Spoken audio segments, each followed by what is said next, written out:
Assalamu alaikum урматтуу айылдаштар, урматтуу сузактыктар. Сузак район администрациясынын башчысы, урматтуу аким, Сузак айыл өкмөтүнүн башчысы жана улуттук коопсуздук кызматынын Сузак бөлүм башчысы, айыл өкмөтүнүн аппараты жана депутаттар коштоп бүгүн ошол жаңы базардын курулушу боюнча бүгүн 13 февраль эски дүкөндөр бузула турган күн мөөнөт бүттү, эскертүү мөөнөттөр бүттү. Ошого иштин ордунда, ошол окуянын ордунда таанышканга бардык жергиликтүү бийлик өкүлдөрү жана депутаттар коштошуп барат. Больницанын алдындагы курулуштар жана заманбап базардын курулушу менен иш ордундан ушу жергиликтүү бийликтин өкүлдөрү менен сиздерге маалымат беребиз. Келип улам бүт батырын кошулат. Биз кайрылы өзүңөргө эле шарт түзүп берейин деп атабыз. Жакшынакай кылып, мондай бардактан кетип, сонун кылып базар салып беребиз. Ошонун ичине кирип, жылуу жумшак сатасыңар. Мунун баары бузуп талкалап көчөдө калбайсың. Ичине киргизип беребиз.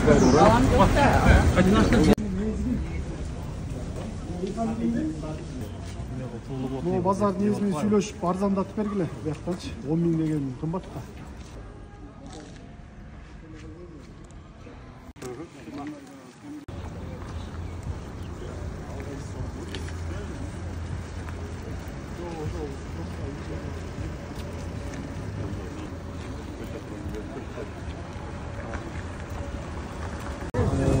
Элдерге мияка тротуар. Чоң тротуар же болсо дагы бир 2 машина жүрө турган. Жугуштуу оорулардын азыр толугу менен 2 жакты ачтык. Возможно, менен дылды жылдырабызбы? Дарбазаныч. Банянын алдын ачабыз. Двойняшки, навестерин баарын алып, банянын сыртындай жакшы иретке келтириш керек.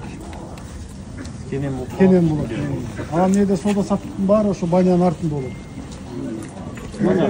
Больницага эл көп, машина тыгын жерде. Скорый өтө албайт, эмнеденчи? Ответственно ушул 5 жылдан бери бузулуп атат. Качан бүтүрөсүз? Я бузулуп атат, бизде тамак ичип атат. Я соода саттык кылып атат. Күнүгө маалымат салып турабыз дедичи, мына бүттү, баарын тазалап чыгармайынча кетпейсиз бул жакта. Ошо. Ол бүтүрөстөп ушуну бөлүп койгон, мына бүтүрүп ушул 3 күндөн бери акча кыйлап бузулуп калды. Наркы менен ордун көрүп коелу анда. Оролбек күчтүк базардын ордун көрүп коелу. Бул кандардын баарын суу жакап келип, соода сатып сузак болот да. Азыр бунун үчүн баарын навестерин жазап, ичин эме кылат, стяжка кылыпчы. Анан мына ортосуна шибенка төгүп. Берди качан бүтүрөт? Темирлер таяр. Азырга куйсалып мына темирлерди алып келип коет. Бол. Үйүнө жасап бүттү темирлерди. Анан могу здания, ушуну алыш керек. Ушулда. Өткөндө айтып аткан ушул. Берди алып туруп менен ограждение кылып. Банянын ичине складталып калган да.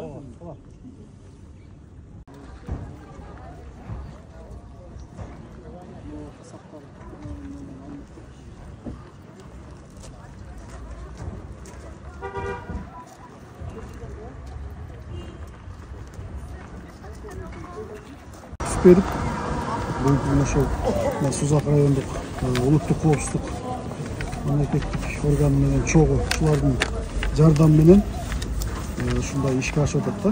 Бирөөсү азыр айыл өкмөттүн өзүнүн бюджетинен бир азыр 30 миллион карап атасыздар. Анан бизде өнүктүрүү фонддон 20 миллион 2% менен кредит сунуштап атабыз 10 жылга. Анан бул базар салынып калса булар 1-2 жылда эле актап коет. Бунун ичинде бир 300ге жакын торговый точка болот да. Бирөөсү ушул быйыл ушуну ишке ашырайын деген койдобуз. Анан могу больницаны көрдүңөр, азыр больницанын эки тарабын тең жолду кеңейтип, элдерге шарт түзүп берейин деп атабыз. Азыр скорый кире албайт. Элдерге келгенде тыгын болуп машиналар туруп эки жактан. Азыр ушулардын баарын көчүрүп, азыр көрдүңөр, мончонун артына ошол жака шарт түзүп беребиз. Азыр мына Сузак Кара Дарыяда жолу башталып калды. Экинчи этабы. Заводтук бар, жана Думата завод. Ошол жерге чейин жол кеңейет. Анан элдерге да түшүндүрүп, былтыртан бери 90го жакын забор, үй, соода саттык түркөлөрү бузулуп, өлкөгүндө иштер жүрүп атат. Элдерибиз да багы туура түшүнүү менен кабыл алыш керек. Бул ушу Сузак элине эле жакшы шарттар түзүлөт. Былтыртан бери 5 километр 400 жол жүргүзүлөт. Жума базарды бүтүрөбүз. Больницанын алдын тазалайбыз. Бейде жаңы инфекционный больница ачылат май айында. Ошого чейин бардык жерлерди иретке келтиребиз буюрса. Анан жана базар боюнча айтып кетсеңиз, базар качан курулуш башталышы пландалып атат? Качан бүткүлөт? Базардын биз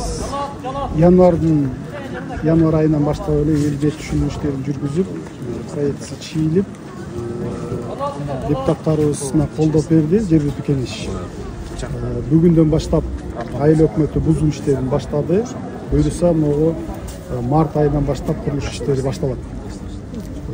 Канча орунду, канча гектар аянтка түшүп атат? 1 гектар 30 сотук болот жалпы аянты. Ал жерге ошол бөйт иретке келтирип, жана тамак ашты өзүнчө, кийим кечени өзүнчө, экинчи этаж кылып ал жакка дагы чайхана бул жерде өздөрү өткүзүп берди. Ошолорго жер бөлүп беребиз буюрса. Канализациясын жасап, свет баарын мындай заманбап кылалы деген ойдо атабыз. Буюрса иш башталды.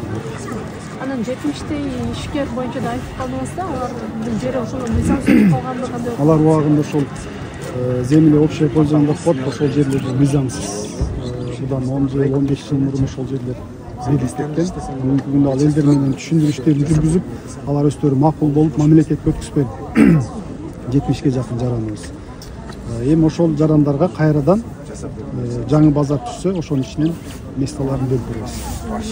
Анан бул больница боюнча да айтып кетсеңиз, бул больницанын айланасындагы чачкылуу соода жайларды негизи жоюлуп, алар жаңы базар түшүп, жаңы базар түшүп, ошол жакка түшөт. Бул жакта соода саттык болбойт больницанын тегерегинде. Азыр көрөбүз, дагы архитектор чийип берсе, ошол тротуар кылабызбы же дагы жолду кеңейтебизби, жашыл зона кылып, скамейкаларды коюп, элдер отуруп ошол жерден эс алып, больницага кирип чыкканга шарт түзүп берели деп атабыз. Бул качан болуп калат? Бул деле ушул 1-2 айдын ичинде ишке ашат буюрса. Мектептин айланасында, коросунун ичинде магазиндер турат экен. Ошол мыйзамдуу, мыйзамсызбы текшерилеби? Алар текшерилип атат буюрса. Азыр мына жол башталганда Акбаров мектебинин забору да алынып ичине кирип атат. Алар соц объекттин ичинде андай нерселер болбош керек. Алардын баарын тазалайбыз. Мына достор, өзүңөр көргөндөй, бүгүн жалпы жергиликтүү бийлик жана биз депутаттар бардыгыбыз коштоп бүгүн иш ордунда жаңы базардын курулушунун жарыянын башталышы менен тааныштык. Дүкөндөр бузулуп атат, көрүп жатасыздар. Анан көптөгөн элден суроолор болду. Бардыгын сиздерге так маалымат жеткиргенге аракет кылдык. Жалпы мамлекеттин, жалпы өкмөттүн планы боюнча кетип атат. Жана жергиликтүү кеңештин депутаттарынын колдоосу менен жаңы мега проекттүү Сузактын борборунда жаңы 3 кабаттуу базар курулат. Иштер кетип атат. Болушунча тез күндөрдө бүткүзгөнгө аракет кылабыз. Буюрса мамлекет деле аракет кылат. Буюрса тез күндөрдө базар уюшат. Калгандарга дагы сабырдуу болгула. Тез күндөрдө ошо жаңы базардан жер берилип, буюрса ушул жерде соодалар улантканга мүмкүнчүлүктөр пайда болот. Дагы бир элден суроолордон бири, жаңы базар курулса кимден жер алабыз деп башка ошо жараңдар да кайрылган. Буюрса айыл өкмөтү өзү мына Дайырбек Мээлич башчылыгында аппарат менен жана депутаттар сунуштарыбыз беребиз. Сунуштарды бергенден кийин анын механизми иштелип чыгылат. Кантип, кандай адамдарга жер берүү жөнүндө маалымат берген, кантип аны жерлерди кантип тапшырат, кайсыл жерге арыз менен кайрылат. Булар бардыгы тез күндөрдө анын механизми иштеп чыгарылып, кызыккандар айыл өкмөтүнөн бардык жерлерден дагы биз маалыматтарды алып чагылтырганга аракет кылабыз. Буюрса алгач курулсун ушул базар. Курулгандан кийин жерлер Кудай буйрса 1 гектар 30 соток жерге базар курулат. Анын проекттери даяр. Алдын ала 300 адам, 300 орунду. Буйрса андан да кошумча жерлер менен көп болот окшойт. Андан мурда bir 70 соода дүкөндөрүн жоготкон адамдарга берип, андан кийин калган орундар деле баарыбызга жетет Кудай кааласа. Тез күндөрдө ал жөнүндө дагы так маалыматтарды сиздерге жеткиребиз.